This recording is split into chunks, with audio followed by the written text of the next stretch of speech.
দেখো বলেছে এ B parallel CD, A B O 40 degree, CD O 30 degree, তবে D ও B কত ডিগ্রি?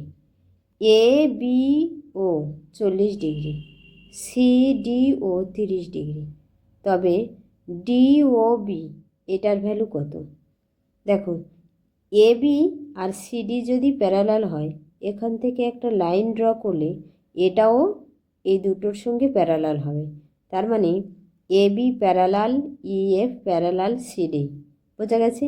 তাহলে এই দুটো যদি প্যারালাল ধরি আর এটা যদি ট্রানজেন্ট ধরি, তাহলে এই কোণটা আর এই কোণটা সমান হবে।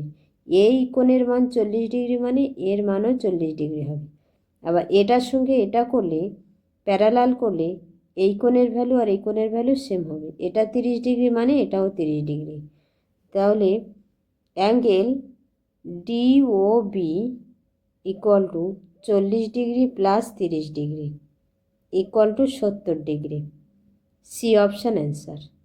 ভিডিওটা ভালো লাগলে চ্যানেলটা সাবস্ক্রাইব করবে, ভিডিওটা লাইক করবে আর পেজটা ফলো করবে।